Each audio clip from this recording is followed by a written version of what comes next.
안녕하세요. 비젠라이프 고은찬입니다.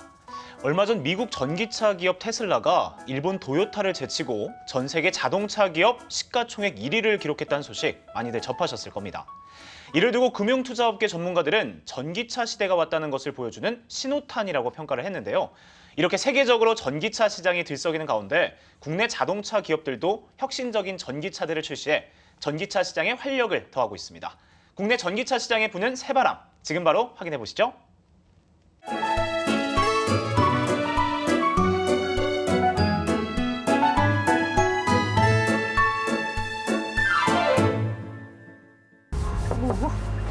오빠 차 뽑았다 널 내리고. 오늘 어디 가요?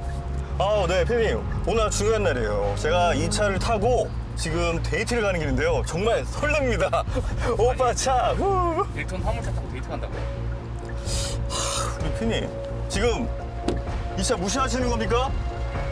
이 차가요, 보면 어마어마한 매력이 있습니다. 제가 그 매력을 낱낱이 알려드리도록 하겠습니다. 함께 가보시죠.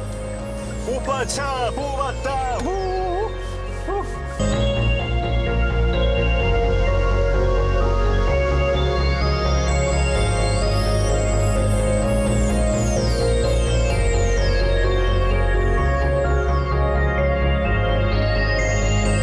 지금 K사에서 함께 오신 담당님이 계신데요. 담당님, 간단하게 자기소개 한번 부탁드리겠습니다. 안녕하세요. 저는 기아자동차 국내 상품 운영팀에서 공고 EV의 상품 기획이랑 운영을 담당하고 있는 이강조 매니저라고 합니다. 네, 매니저님. 반갑습니다, 회장님. 네, 반갑습니다. 네. 이 차를 탄 처음 느낌은 너무 조용해요. 지금 에어컨을 저희가 거의 한 20도까지 네, 엄청 빵빵하게 틀었는데 지금 에어컨 돌아가는 소리만 나고. 대부분 좀 고객분들이나 타시는 분들이 놀라시는 게 네, 진짜 이게 시동이 걸린 게 맞냐라는 질문을 많이 하세요. 그러니까요. 저희가 심지어 이제 VESS라고 해서 네. 가상 엔진 사운드 시스템을 일부러 집어넣습니다. 이게 아, 워낙 시동이 소리가 안 나다 걸리는지. 보니까 외부의 보행자들이 저속에서 이 차가 오는지를 모르는 경우들이 많아요. 그렇죠. 그래서 오히려 약간 엔진은 비슷하게 이제 우웅하는 소리를 내는 기술을 직접 집어넣을 정도로 사실은 굉장히 조용한 차다라고 보시면 좋을 것 같아요. 그러니까 전기차 연비는 저희가 전비라고 부르잖아요. 네, 맞습니다. 네, 이 전비를 한번 확인을 해봐야 되는데요. 에어컨도 막 빵빵하게 틀어보고, 그리고 이 차량에 있는 다른 여러 가지 기능들을 다 작동시킨 상태에서 어느 정도 전기를 소모하는지, 네, 그거를 한번 저희가 살펴보도록 하겠습니다. 여기 옆에 보니까 기능들이 여러 개가 있어요. 그 중에서 운전자 통풍 시트가 있네요. 통풍 시트가 사실 되게 유용한 기능인 게 그렇죠.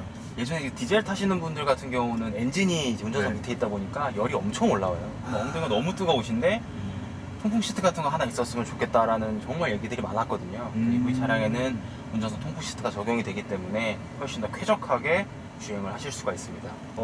일단 기본적으로 먼저 이 차량을 탔을 때 딱 느낌을 말씀드리면 굉장히 세련됐다. 저희가 뭐 여러 가지 가니쉬류라든지 이런 부분들에 좀 디테일도 많이 들어가 있고 네. 실제 좀 세련되게 많이 네. 디자인을 했습니다. 그래서 실제 하시는 분들 같은 경우에는 약간 승용차 같은 느낌이 많이 난다라는 반응들이 굉장히 많았어요. 네. 원래 화물차는 빠지려면 시간이 많이 걸려요. 이게 스타트하고 쭉 그렇죠. 나가는데, 근데 이 차는 정말 치고 나가는 추진력이 지금 80km까지 치고 올라가는 게 장난이 아니에요, 이게. 삽시간에 그냥 올라가 버리잖아요. 예. 기봉이 같은 차량이 네. 택배업을 중심으로 좀 저희가 포커싱해서 개발을 했다 보니까 정말 늦게까지 배송을 하시는 분들이 한 60km 정도를 타신다고 하더라고요. 그럼 저희가 차량이 한 200km 정도면 사실 한 2, 3일 정도는 충전 없이도 충분히 뭐 운행을 하실 수가 있고 또 업체에 충전기 하루 정도 꼽아 놓으면 또 한 네. 며칠을 더 운전을 하실 수 있기 때문에 생각보다는 주행거리가 그렇게 부족하지는 않습니다. 결국에 이 차량의 타겟층은 실제 어떤 도심에서의 그런 뭐 택배라던가 이런 상하차 작업을 하셔야 되는 분들, 그런 분들이 몰기에는 어떻게 보면 최적의 세팅이 되어 있다. 네, 이렇게 좀 볼 수 있겠네요. 네, 맞습니다. 자, 운전하다가 제가 한번 나 지금 졸음이야 하면 핸들이 안 돼, 가지마, 약간 당겨주시는 게 느껴지시죠? 예. 안쪽으로 몰아줘요. 그러면서 지금 들으셨나요? 방금 들었습니다. 네, 네. 삐비빅 삐비빅 경고음을 켜줍니다. 그러면 운전자는 잠깐 깜빡 졸다가 몰라서 뭐지? 내가 지금 딴 데로 새고 있었네? 이제 운전자분들의 그런 안전을 지켜줄 수 있는 그런 기능들이라고 할 수 있겠죠. 승차감 자체가 지금 제가 한 10km 정도를 몰고 왔는데 편해요, 솔직히. 이 화물차를 운전하는 게 되게 피로감이 많이 쌓일 줄 알았는데 피로감이 생각보다 없네요. 생각보다 굉장히 평소에 타시던 승용차 타는 거랑 크게 다르지가 않잖아요.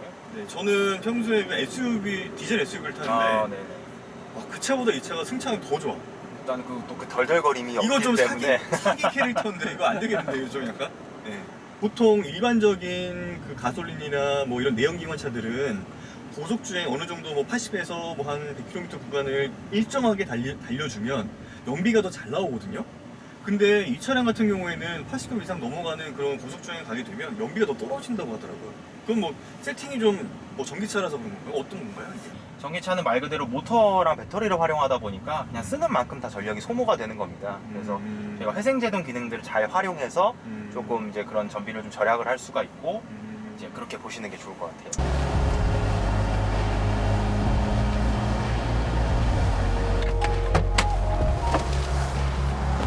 네, 지금 저희가 지금 전기차 충전을 하려고 잠깐 도착했어요. 이게 지금 주행 가는 거리가 절반 정도 남았는데 혹시 몰라서 한번 충전도 해보고 충전하는 모습도 한번 보이도록 그렇게 하겠습니다. 예.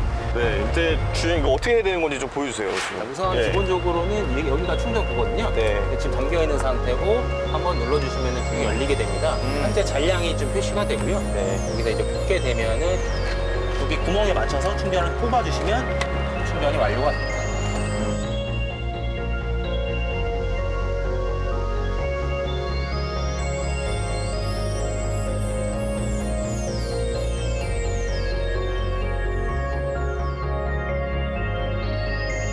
저희가 충전 요금이 얼마였죠? 딱 1,000원 썼습니다. 1,000원 1,000원에 5kW 정도 한 10분 정도 걸렸나요? 주행 가는 거리가 112km로 굉장히 많이 늘었네요. 그리고 실제 뭐 예. 전비로 들어가는 것보다도 뭐 많이 들었기 때문에 네. 괜찮네요. 충전 금액 대비해서는 상당히 효과가 좋은 것 같습니다. 1,000원 넣고 지금 한 20km 늘어났습니다. 그렇죠. 좋습니다. 이 차량의 인기가 어느 정도인지 조금 뭐 판매량이라던가 아니면 이런 좀 수치적으로 좀 저희가 알 수 있는 부분들이 있나요?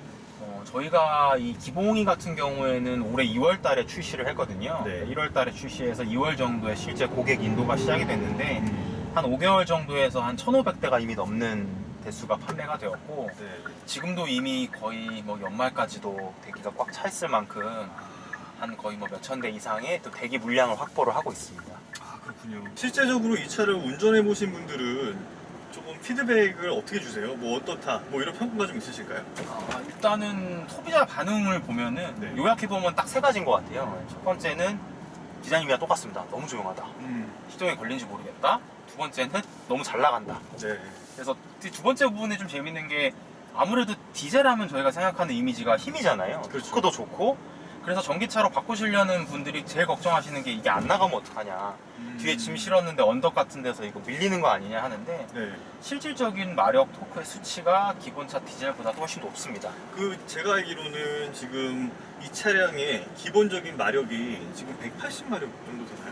네, 실제 전기차 기준으로 봤을 때는 135마력에 395토크인데요. 네. 디젤 차량이 이제 133마력에 26.5토크거든요. 그렇죠. 그만 봐도 디젤보다도 이 차가 마력이 좋네? 이렇게 토크가 좋네? 이렇게 이해를 하시면 좋을 것 같습니다. 그렇죠. 기본적으로 이 출력 자체가 토크가 높아야지 차량의 그 저속에서의 어떤 치고 나가는 힘이라던가 이런 부분들이 굉장히 크고 좋거든요. 네, 맞습니다. 근데 지금 일반적인 내연기관차보다 약 한 10토크 이상 더 힘을 발휘할 수 있는 차가 바로 이 기봉입니다.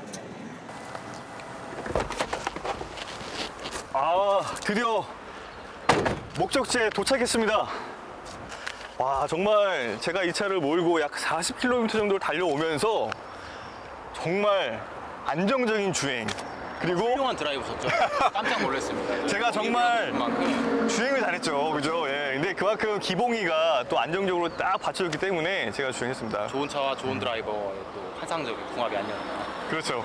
이 외관을 한번 하나둘씩 짚어보면서 이 차량의 장점들, 또 어떤 부분들이 좀 특징이 있는 건지 한번 살펴보도록 하겠습니다. 먼저 외형 디자인의 특징에 대해서 좀 궁금해하시는 분들 계셨거든요. 어떤 부분이 좀 바뀐 건지 한번 설명 드려보겠습니다. 자, 앞부분 먼저 함께 같이 봐주시죠. 우선은 크게 변경된 포인트가 이제 앞쪽에서 하나, 그리고 측면에서 하나 이렇게 두 가지 정도가 있을 것 같아요. 네. 전면부 같은 경우는 저희가 먼저 가장 눈에 띄는 부분이 이 그릴 부분이거든요. 네. 근데 실제로는 구멍이 뚫려 있지는 않습니다. 네. 전기차다 보니까 사실은 굳이 필요가 없는 거죠. 모터로 움직이기 때문에 또 사이즈는 좀 작아 보이지만 어느 정도 호랑이코를 연상하는 패밀리 룩에서 이제 이 기공이의 디자인 컨셉이 크게 두 가지거든요. 하이테크랑 클린입니다. 그럼 하이테크의 요소가 이런 가니시에서 나오는 부분이거든요. 아마 가까이 와서 보시면 약간 좀 메탈릭한 느낌을 좀 받으실 수가 있을 거예요. 맞아요. 이거 재질이 약간 저희가 그 차량 볼 때 고급차들 할 때 좀 이렇게 쓰이는 그런 재질처럼 보이는데. 네, 맞습니다. 그리고 여기 하단을 보시면 동일한 재질이 적용이 되거든요. 네. 그러면서 약간 이 상단과 하단 쪽에서 좀 하이테크한 디테일을 줄 수 있는 요소가 적용이 되고요. 특히나 이제 이 범퍼 하단 부분이 좀 포인트인데 이게 아마 기본 차량을 보시게 되면은 사실은 앞쪽이 굉장히 좀 좁습니다. 네. 길 자체가 좁지만 이제 전기 차량 같은 경우는 최대한 이 범퍼 위를 와이드하게 옆으로 펼치면서 넓어 이제 보여요. 후그램프까지 이렇게 감싸 안는 부분이 있잖아요. 그래서 네. 딱 봤을 때 좀 와이드하고 좀 클린해 보이는 이미지가 좀 많이 강조가 되어 있습니다. 자, 이제 측면 부분을 저희가 한번 살펴볼 텐데 가장 크게 변하는 특징들이 있다면 어떤 게 있는지 좀 짚어주시죠. 이게 지금 딱 보실 때 눈에 제일 띄는 부분이 혹시 어디가 있어요? 아무래도 이게 친환경 차다 보니까 뭔가 이렇게 시원한 이런 라인, 이런 느낌? 이런 걸 좀 디테일 주신 것 같은데? 예, 뭐다 설명해 주셔서 그냥 넘어가도 될 만큼. 측면에서 사실 제일 중요한 부분이 데칼이거든요. 아, 실제 네, 맞습니다. 기봉이의 기본 모델보다는 좀 다르게 조금 친환경적인 이미지를 좀 강조할 수 있도록 저희가 EV라는 명칭도 새겨놓고 컬러라든지 디자인도 강조할 수 있는 데칼이 적용이 됐고요. 크게 달라진 점이라고 하면은 제가 딱 눈에 띄는 게 바로 이 아래 부분이에요. 이걸 좀 설명해 주시죠. 여기가 원래대로 하면 연료 탱크가 위치하는 부분인데 연료 탱크. 전기 차량 같은 경우는 연료 탱크가 필요가 없잖아요. 그렇죠. 기름을 먹지 않다 보니까 이쪽에 바로 배터리가 위치하고 있는 부분입니다. 네. 저희가 일렉트로이드라고 써놓은 부분은 실제 배터리를 보호해줄 수 있는 이렇게 커버가 적용이 되는 거고요. 이 커버 안쪽으로 해서 좌측과 우측으로 양쪽으로 나눠서 이제 배터리가 들어가고 있습니다. 네, 그러면은 지금 이게 배터리라고 하면은 이 부분이 이제 배터리 충전이겠네요. 맞습니다. 아, 배터리에 맞네요. 근처에 있으니까 이해하시기가 좀 쉽잖아요. 그러네요. 예. 충전구가 있기 때문에 실제로 이 충전기 커버를 제외하시고 이쪽에 충전을 하게 되면 충전 잔량도 같이 표시가 되는 잔량이 지금 여기 3개 버튼 중에서 2개가 또 있고요. 쪽에 충전구라고 보시면 될 것 같고요. 앞쪽으로 이제 모터가 위치해 있고 그러다 보니까 내연기관 차량이랑은 이제 차체 하부의 구조가 좀 다르다. 이해를 하시면 좋을 것 같습니다. 자, 응급 상황 시 예를 들어서 충전소가 없거나 아니면 차량이 조금 방전된 그런 상황이었을 때 어떻게 조치를 해야 될까요? 이거는 단지 이 기봉이만의 문제는 아니고 전체 전기차를 모시는 분들은 좀 고민이실 것 같아요. 그런 부분도 혹시 좀 짚어줄 수 있을까요? 우선은 가장 좋은 방법은 만약에 주행거리가 항상 클러스터에 표시가 되게 됩니다. 네. 그러면 만약에 겨울철이라서 온도가 낮게 되면 그만큼 줄어들어서 표시가 되기 때문에 이거 항상 본인의 이제 주행거리를 믿으시면서 네. 많이 줄어든다라고 하면 거기에 맞춰서 운전하시는 게 가장 중요하고 부득이하게 내 거리가 얼마 남지 않았는데 이제 점점 주행거리가 줄어든다라고 느껴질 경우에는 에어컨이나 이런 공조 같은 경우가 주행거리가 굉장히 큰 영향을 줍니다. 그렇죠. 실질적으로 온도를 올리고 내리기만 해도 주행거리가 몇 킬로씩 왔다 갔다 할 만큼 영향이 있기 때문에 조금 더위라든지 추위를 감수하시더라도 급한 응급 상황에서는 이제 공조는 다 제외를 하시고 이제 그 다음에 이제 창문도 다 닫으시고 공기 저항도 최소화해서 주행을 하시면 어느 정도 좀 도움이 되실 것 같습니다. 자, 저희가 마지막으로 한 가지만 더 질문을 들어보도록 하겠습니다. 지금 최초로 우리나라 국내 최초로 1톤 화물차 전기차가 탄생을 했는데요. 앞으로의 그런 계획들, 추가적으로 이런 화물차 용도 아니면 다양한 용도의 자동차들이 더 출시가 될 계획이 있는 건지, 그리고 앞으로의 어떤 계획들은 어떤 게 있는 건지 좀 설명해 주시죠.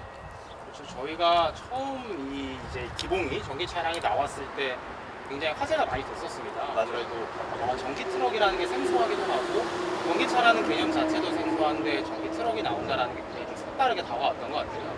그런 것도 사실 저희가 준비하고 있는 이런 플래네스라는 큰 이제 전략 방향성의 일환으로 봐주시면 좋을 것 같습니다.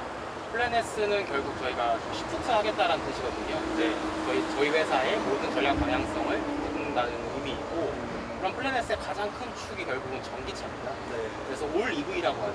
네. 전기차의 풀 라인업을 구축하는 게 가장 중요한 과제이고 어쩌면 총 저희가 향후에는 한 11개 차죠. 모두 전기차 풀 라인업을 구축할 계획이고 그 중에 이 기봉이 전기차가 한 축을 차지하고 있다고 봐주시면 될 것 같습니다. 네, 저희가 이렇게 한 40분 정도 처음 본 우리 또 오늘 처음 만난 담당님과 남자 담당님과 같이 너무 많은 얘기를 했습니다. 많은 이야기하고 데이트를 하면서 이렇게 달려왔는데 저도 지금까지 이렇게 한 40분을 차를 몰고 오면서 실제적으로 화물차를 몰아본 게 처음이었고요. 그리고 전기차를 몰아본 것도 처음이었어요. 네, 그만큼 이 차량은 저에게 굉장히 특별한 의미가 있거든요. 근데 몰아보니까 확실히 내연기관차와는 다른 부분이 있었고 또 단점도 물론 발견할 수 있었지만 그 못지않은 장점들을 더 많이 볼 수 있는 그런 시간이었습니다. 앞으로 글로벌 전기차 시장이 굉장히 빠른 속도로 확산한다고 합니다. 국내 전기차 시장도 그에 못지않게 많은 발전을 가져올 것으로 기대가 됩니다. 지금까지 굿바이의 산업부 송민아였습니다. 감사합니다. 승용차가 주류인 전기차 시장에 트럭 같은 상용차가 새롭게 자리매김하고 있습니다. 한마디로 말해서 전기차의 영역이 자가용에서 상용차로 확대되고 있다는 얘기인데요. 그래서 오늘 신용훈 배성재 기자와 전기차 시장의 현황과 과제를 짚어보도록 하겠습니다. 안녕하세요. 안녕하세요. 안녕하십니까. 일단 먼저 질문을 드려야 될 것 같은데 이 전기차 타보셨나요? 두 분은? 일단은 저 같은 경우에는 전기차를 접한 지가 얼마 안 됐습니다. 작년 말에 처음 이제 전기차라는 것을 취재차 타보게 됐는데요. 네. 당시에 타봤던 자동차가 소형 전기차 르노 삼성의 트위즈라는 전기차였어요. 워낙 차량 자체가 좀 왜소하고 작기 때문에 세컨카로들 많이 생각하시는 그런 차이기도 한데요.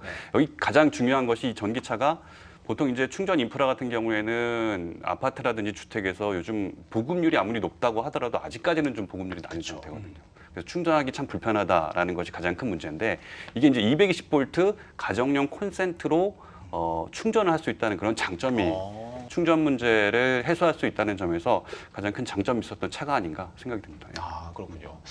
어떻게 타보셨나요? 저는 이제 국산 쪽, 이제 한국GM의 볼트 EV나 아니면 아이오닉 니로 뭐 이런 국산 차종들의 전기차를 많이 시승을 했는데 일단 요즘 유아인시 차로 가장 이제 화제가 되고 있는 테슬라 X 있잖아요. 그쵸. 이것도 최근에 시승을 한번 해봤습니다. 그래서 어땠나요? 이거 탈 때 저는 전기차를 탈 때 뭔가 이렇게 윙 하는 소리 있잖아요. 네. 그래서 하이브리드에서도 느낄 수가 있는데 이게 저속으로 갈 때 윙 하면서 가는 그 소리, 저는 그 소리가 약간 좀 섹시하다 이렇게 섹시하다고요? 좀 미끌미끌하게 가는 그런 느낌이 들어가지고 차 소리도 섹시할 수가 있군요. 저는 이때 그래서 그 소리가 되게 호감으로 들리고 진동도 없잖아요. 그쵸. 그렇기 때문에 전기차가 이래서 괜찮겠구나라는 생각을 하게 만들더라고요. 그런 부분들이.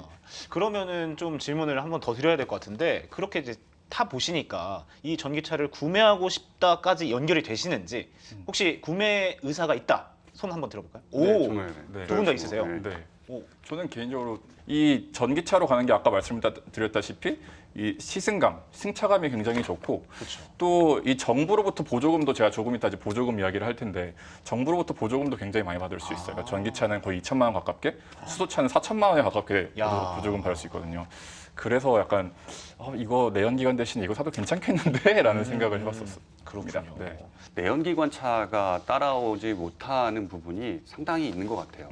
거기에서 이제 매력을 느끼시는 분들이 많이 있는 것 같고 그렇다 보니까 기존의 이제 디젤차 주로 이제 트럭 같은 경우 화물을 좀 운송하는 차량들의 경우에는 디젤 차량들이 참 많잖아요. 그쵸.